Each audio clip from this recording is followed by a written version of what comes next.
Hey, what's going on, guys? This is kind of a strange video because it's nighttime and it's October 17th, 2025. Most of my videos, if you don't know, are made very early in the morning, right after I pray and have coffee.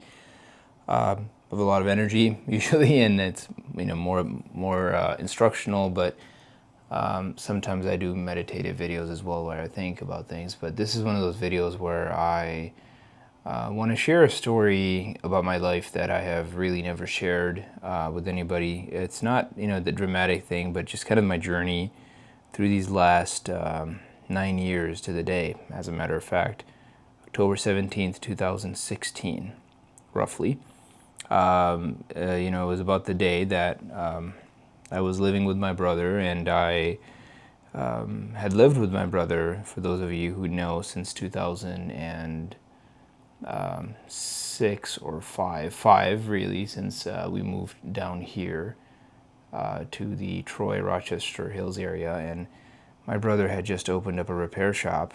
I was 15 years old, and I lived with him working in his repair shops until 2016, October, where I was essentially he asked me to leave his house to go live in my condo where it was just sitting empty. But my brother told me to leave in retrospect because it was the right thing, in my opinion, looking back. But it was very difficult for me at the time because I didn't have my head screwed on right, to be very truthful. And we'll get into that a little bit. But for me, I'm giving kind of the raw, the unfiltered version of what kind of happened with me during those few months when I was by myself. And if you've never lived by yourself and you've never been lost, then maybe this isn't going to hit home with you. But if you have felt lost in your life, or you felt alone, or you felt purposeless, or just felt that you had nobody to turn to, then hopefully this story of my journey will resonate with you, and kind of what the lessons I've learned. So my brother told me to leave because I was, not being very productive. All I did was, I didn't go to work. I was good at what I did. I was good at running the shops. I'd been doing it at that time for almost 10 years in 2016. And I was able to get guys to do it for me, and they did a decent enough job. They were actually doing a decent job, the same as my brother's shop where he had to go in. But I would not be engaged with what I did. I did the least amount necessary to not get in trouble. And that was still decent, relatively. But my brother saw, I would wake up, I would stay up late, I would spend time with my friends late hours of the night. I wasn't doing anything necessarily bad. I wasn't, partying or drinking or anything at that point. But I was just not, I wasn't getting after it, right? And I just kind of day by day just enjoyed myself, and went into work at 2 p.m. and worked till 5, and just meaningless life. And he was like, you know what, man, like, you're 25 years old now, and you should probably go off on your own. So I had too much pride to fight him on that. So I said, okay, if this is your house, of course, if you want me gone, I'll pick up my stuff and go. And I did. Called one of my friends over, Faisal. God bless him, very loyal dude. He brought his Chevy Traverse, and at the time I was driving some sports car, I think, and didn't fit my stuff in it. Well, it wasn't much. It was just a bunch of clothes, really. But, he was like, hey, man, if I kind of told him, I'm like, hey, I'm moving to my condo. He's like, all right, let me come hang out, because I hung out with him regularly. So he brought his Traverse. We loaded it up with my clothes. I put my clothes in my car, too, and went off to my condo in Macomb, middle of nowhere. If you know where Macomb is, it's at the time, it wasn't as busy as it is today, but it's not really a busy area. It's kind of like up in the corner there. So here I am in Macomb Township, Michigan, 25 years old, don't know a soul in, in either direction where I was. I don't know a single person in Macomb or even Shelby or Clinton Township, Sterling Heights, none of even the cities next to it. And my parents aren't here. My parents actually never really lived in the States. So I moved there, and I just sat there. I had my condo. It was a nice condo, but I would just sit around. To be honest, I would think a lot. I would, yeah. I mean, I started going to work more, right? Which is what I hope my brother was hoping I would do, and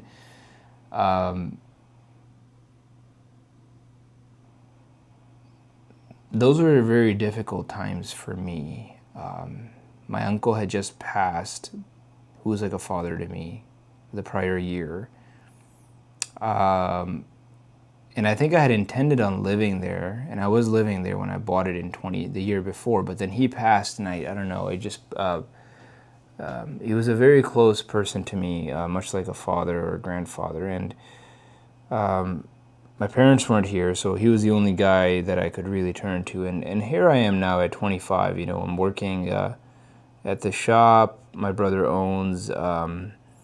Don't really know where I'm going in life. I'm coming home to a completely empty place, and not only is the place empty, I don't even know a single soul in any direction. I didn't have any. The friends I had were guys that I saw through the local mosque or whatnot. But when I started working, I was like, okay, I like these guys, they're awesome, but I just, I didn't really feel a connection there either with them because I didn't know who I was. And the whole lesson for me now, looking back, is I knew in my past that when I felt like that, I would distract myself with my vices, And when I was younger, even younger than that, 5 years before that, I turned to, going out and doing all the things that young people do. And I had already been down that road, and I knew there was no peace for me on that road. I'd already traveled that road very thoroughly, and I knew there was no peace or success for me. I just started talking to my wife, actually, in 2018 October, so this was 9 years ago for us as well. And so I was talking to this girl, and she was taking me, seriously, but I came home and I would just feel so alone. And honestly, guys, I've never shared this, but there were many nights where I would just sit after I prayed, and I would have tears in my eyes just being so alone. And this wasn't like a day, it wasn't a week, it was months. And this went on for months, right? Like, you come home and there's just nobody. Like, there's no food. I got to cook food, all that, and every day I'm coming in and I'm doing that. And I had never had that because I always had family, I had my brothers, and I was just so distracted. I just distracted myself, right? But I chose not to distract myself this time. I chose to just face the reality of the loneliness that awaited me at home, and the pain of that loneliness, as well as just felt very alone. And in that moment, and this is the defining part of the story, if anything, is that in that moment I turned to God.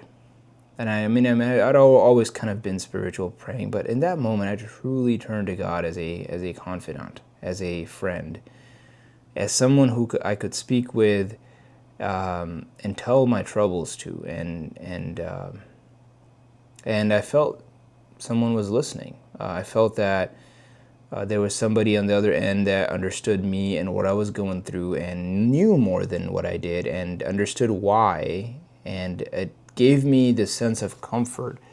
So I started praying a lot more, and I was praying not in the sense of in the Islamic sense, or I'm just saying praying as in understanding my relationship with the Lord and the Creator. There's this energy that I felt. I genuinely felt it when I was alone in those nights. And some nights I'd be up till, I'd be sitting on the floor, my back would be leaning against the wall in my bedroom, and I'd just be sitting there alone, and be late, 12, 1 a.m., and I'd just be sitting, just feeling this energy of God. Sometimes tears running down my eyes, and I felt that this was a reason that this was happening back then. Even I just didn't know exactly how this would all play out. I knew that he was doing something for me, to me, that needed to get done, and So that's the first thing. And the second thing that I started doing, which kind of was because of the first thing of that, was communicating with God and praying, but which was working like a madman. I mean, I started showing up to work before everybody, and I started putting in these crazy hours, 7 days a week. The shop, we decided to open the store 7 days a week in 2017, and I started working, 7 days. And some of these guys that are here will tell you that I used to go work, 20 straight days, and I'd take a day or two off, and then 20 straight days. And keep in mind, I was 26, 27 at this time, and I was maybe 26, and I just was working like crazy, and just not only working, but up on my game, pushing the guys, not accepting any, the stuff that I was accepting the years before, and momentum started building. Slowly but surely, things became easier. And what's crazy about this is that day by day, nothing really changed. But looking back over the last 9 years, I mean, everything is different.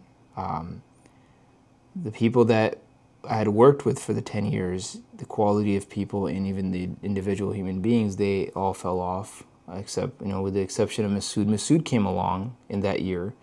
Actually, he had just come along in 2016, and Mike was still there, and slowly but surely, Billy, AJ, and then, that we started building this main team.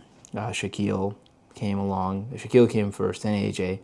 And we started building this team, and just there's something different, and it started building day by day. And I just kept praying. I kept praying a lot. And the two things that I think got me out of that emotional, physical, financial rut, because I wasn't making any money either. In 2016, I think I made $60,000.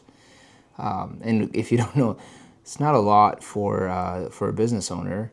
Running $1 million operation. That's it's a lot of risk for 60 G's. You can make 60 G's as a GS even, and probably more actually. And I had 10 years of experience in the industry, so I was not in a good place, and not in any really good way, other than I was lucky to be in the a safe country and people loved me, but I didn't feel that. And what got me out of that situation, that in terms of being in a spiritual low, a psychological low, financial low, was really relying on God and really letting Him guide me to the path that I felt He thought was right for me. And then working like hell. Like, I just burned my boats, man, and I went to work, and I just, there was no distraction, man. I was 12 hours, wake up, eat breakfast, go to work, put in the 12 hours, come home. I'd already had dinner. If not, I'd eat dinner, have a hot chocolate, and then knock out, and then do that again for the next 7 days. And on the days I was off, I would just sleep because I'd sometimes be so tired. And I did that for, then I got married in 2017 in May. So this was 6-7 months after that. And that schedule continued, the prayer and the work. And I did work, we kept the store open 7 days a week, and I did work 7 days a week. And I remember my wife saying to me, probably the first few weeks or months of being married, she's like, that's, why do you work on weekend? It's the weekend. The weekend's for the break. And I remember telling her, and she still reminds me, that the weekends are for broke people. And we're not broke people, we're not going to be broke people. And that was one of the earliest things that I kind of instilled into her, that our marriage is not going to have weekends. It's something that is completely not for us, and she's, to this day, she reminds me that, I know it's Sunday, but it doesn't matter. But I think, that continued, and that fight to get out of where I was. I mean, I knew that the Lord wanted me to really push hard. And I felt that energy with me, that He was with me. That He was with me because I wasn't doing anything, at least to my knowledge, that upset Him, right? There was just nothing there, guys. I mean, if you're in a place where you're not feeling happy and you're like, man, I don't like where I am in life, then you just got to go all in, and you got to believe and talk to God. Like, tell Him, hey, God, I need your help here. What do I got to do? What do I got to do? And I'm willing to do it. No alcohol, no drugs, no girls, no, I mean, of course, if it's your wife or someone you're committed to, but if it's anything else, you just burn it, just completely gone. And you just go to work, put your head down. And I know this sounds so cliche, but that's exactly what my journey is, man. I mean, looking back 9 years to this day, I mean, I get emotional because I was sitting there just praying earlier, just a few minutes ago, and I got this feeling to just make this video about my journey because some of you don't know my journey. You know, there's a lot. I mean, I didn't pop out of here. I'm a normal dude, like I always say, and just looking back from today as I sit here, you know, in this little office of mine here, the basement, it's a miracle, man. I cannot tell you how grateful I am to God. I mean, I cannot put it into words. He has blessed me beyond my wildest imagination. I never in a million years thought I would be capable of doing these things that He's been able to make me do. And all praise and glory is to the Lord. I mean, He has guided me through this journey every step of the way, whether it's a upset customer or a person that I need to help on the teams, or an opportunity with another location, or just there's so many little things that there's no way I am that smart, guys. There's no way. I refuse to believe I have even a fraction of the intelligence or the wherewithal or the skills or the luck to be able to do what we've been able to do, and the lives that have been able to be changed through the process, through the 9 years, the people that have joined us and their lives have been changed, their families have been forever changed, their lives have been healed, addictions that have been cured, families that have had rifts that they've been able to either completely, you know, separate themselves or heal.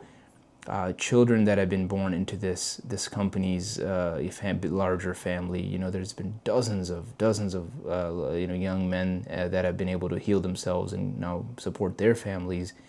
I just cannot imagine. And I look back to that young man, 25 years old, sitting by himself in that condo, tears in his eyes, by himself, with no team, with no family, and the only thing he had was this faith that the Lord was working through him, and just all he had to do was trust God, and he did, it to the best of his ability. I'm sure I came short many a times to God's true glory, and to even match the amount of you know, sincerity that He deserves from me. But I have tried most of the times, most days, and the reward of that has just been extraordinarily beyond my wildest imagination. I cannot tell you guys this. So if you want to improve your life, you need to increase your faith in Him, and you need to speak with Him. I encourage you, if you get anything out of this whole story, that Zane said,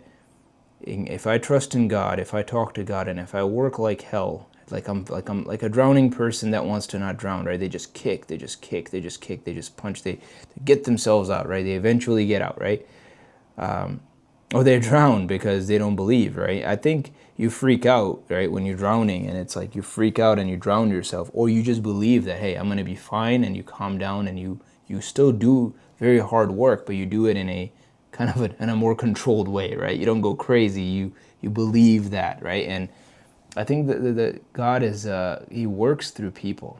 He works through people through difficulty. Today I heard something which I've heard before from Ray Dalio, and he said, pain plus reflection is equal to progress. And if that pain is being delivered to you right now in life, then what you need to do is to reflect. I had a lot of time to reflect all those nights by myself. A lot of time to sit there and just wonder about how I got here and where do I want to go now. And I knew I wasn't happy. It's probably one of my all-time lows in my life, where I was in those dark nights. And I knew that I needed to design a life that would not lead me back there. And I had a lot of time to reflect on that. And much of what we have built has actually been originated in those nights to this day. I mean, a lot of these dreams of mine, they came when I was in those dark nights by myself. And like, what would be worth fighting for? What would be something that I could dedicate my life to? Well, one of those things was helping young men. It's building a company that, or a system that helps young men not feel or help them heal from that pain. Because I've been one of those young men. I mean, I know that place very intimately.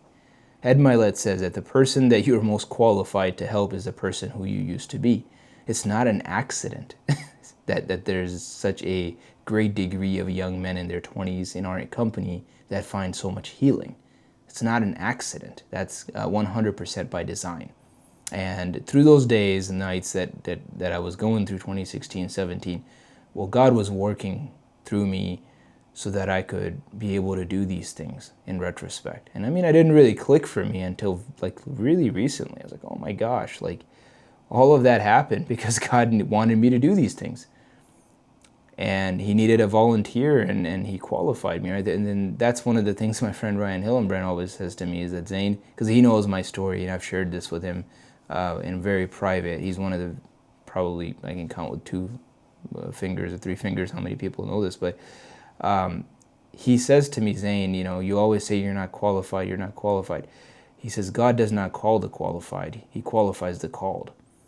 And I mean, that, if there is a truth, man, that's it right there for me. I mean, I am not qualified, but God is calling me because I feel like I'm called, right? I'm called, so he qualifies that person. And if you want to be called, then you have to call God first. Now, how do you become the called, right? So that God can qualify you. Well, you have to call God. You have to want to be the called. You have to want to be in his inner circle. You have to be God's volunteer. He's looking for volunteers to do his work. So, you know, ask God to use you for his purpose. He's got a lot of good things he needs done. He's running this massive organization that needs plenty of volunteers, and it pays very well. It pays very well, not just financially. You know, the peace that you get in your heart, the peace that I feel when I look around my life. I can't tell you, man, the pride and the joy that I get from the people that are part of our organization, the leadership that we have built. These young men that are holding so much weight on their shoulders, and I get to be a part of that. And they do it with a smile. I mean, if they are real men, man, there is some in our company is like you can't believe. And you know, if you've seen our people, you know.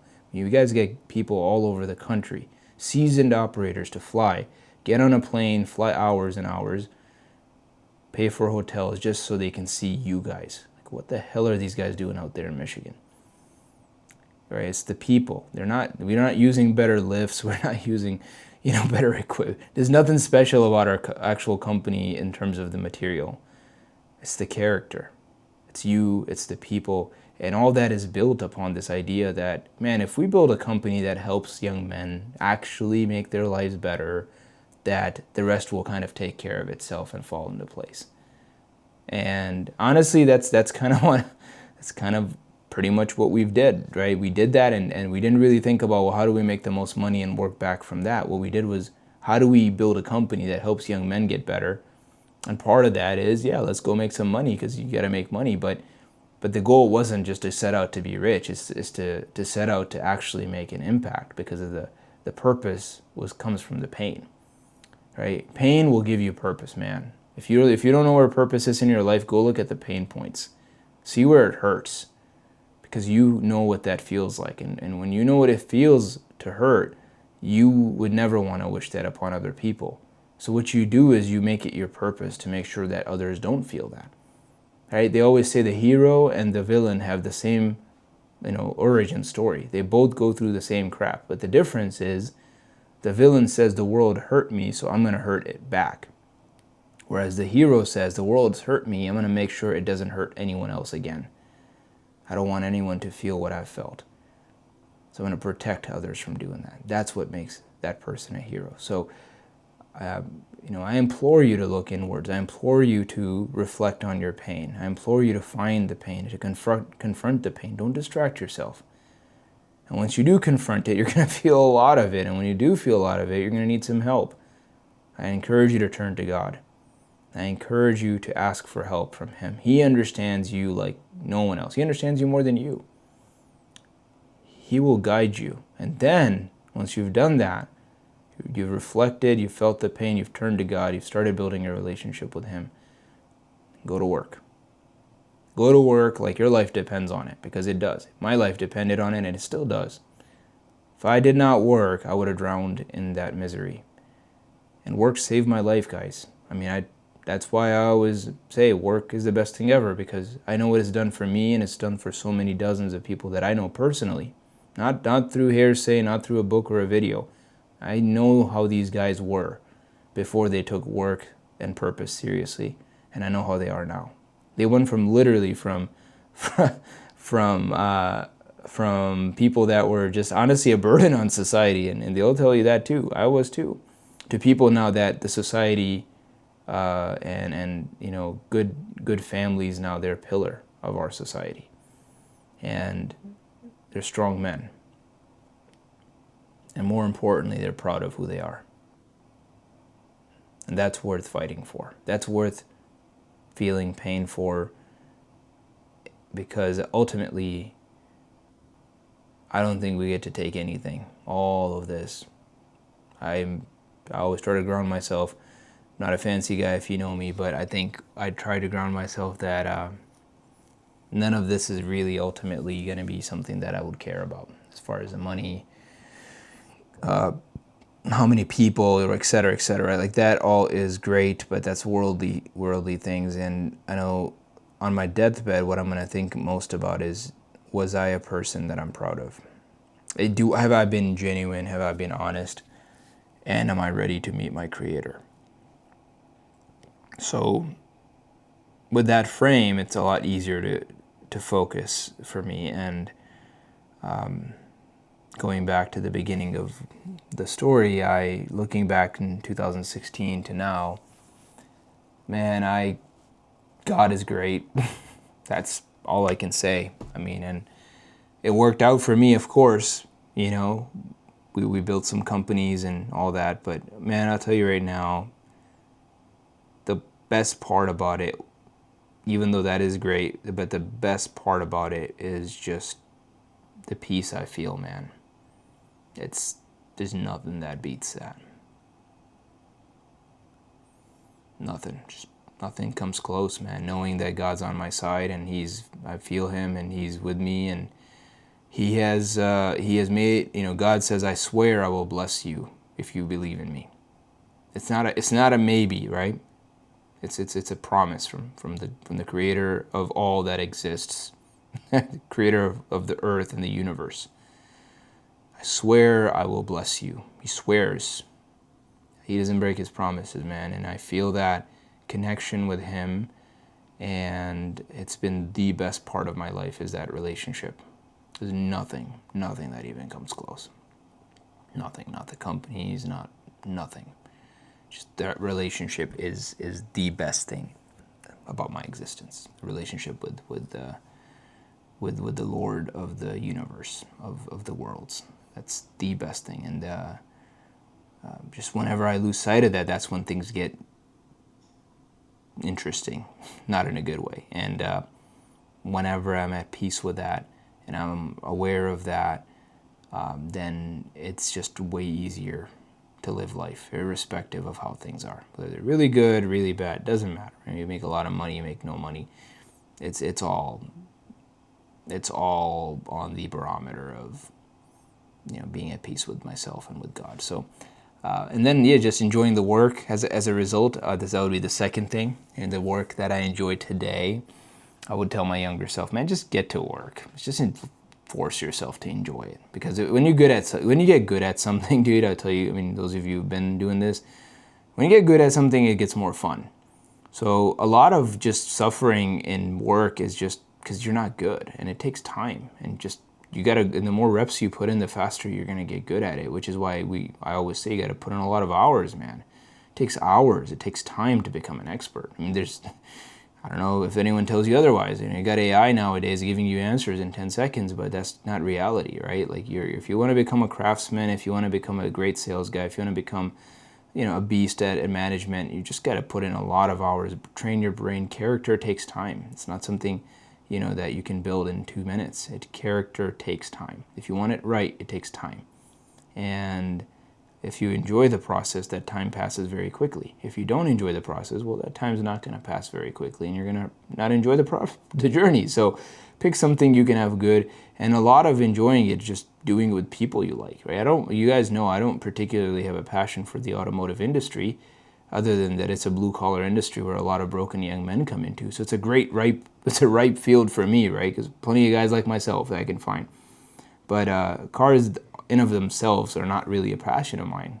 Helping these young guys, it truly is. And but the thing that really does it for me is working with the people. That's the part that I enjoy so much, that I could do it for crazy hours, right? I've done it. I've done it for pretty stupid number of hours these last 9 years, and it brings tears to my eyes, because it's just I would not do any different if I had to do it all over again. I would probably do even more, and that's why I'm like, hey man, if you're 25, like, dude, trust me, I don't regret a minute of going to work all those 80 to 90 hour weeks, from 2016, 17, 18, whatever, and then onwards, like 1920, we worked, we were up till, we didn't work the seventh day, but we would be there till 9 p.m., right? And you can confirm that with some of these guys that were there, and I don't regret any of it. It's been a very fun journey with you guys, and I would not trade it for $1 billion. This last 9 years have been incredible, and then seeing each of you come on board, you know who you are. There's just too many of you now to name, but each one of you coming on board all the way from 2017 to this year, even some amazing guys we've added onto the team this year. All of you, every one of you, has been an absolute blast to work with. I've had a lot of fun, continue to have a lot of fun. I'm going to keep doing this with you guys, because it's just the most fun part of the journey is the people, and seeing you guys grow through it. I just talked to one young man who started with us a year ago, and he had a baby, and I asked him if his wife's back to work, and he's like, man, she's not going back to work. We're getting the hang of it, because he's definitely made a lot more money with us than he had at his last position at a different company. And I told him, I said, man, if you keep up going the way you are, I 100% guarantee and believe that you're not going to ever have to have your work to help you pay the bills. And he had tears in his eyes, and he said, man, that's her dream. Like, that's all I want to do for her, is just let her stay at home with our kids. And it's just the most beautiful thing when you see men get up and say, you know what, I'm gonna do everything in my power to give someone else a better life. Like, I don't know what's more heroic, dude, in modern day. Like, we can't charge into battle with a freaking sword, right? But I mean, you could say soldiers do that stuff, sure, but I'm talking about everyday heroism that doesn't get recognized. I mean, that's the finest example of heroism. A young man in his 20s saying, I'll do everything in my power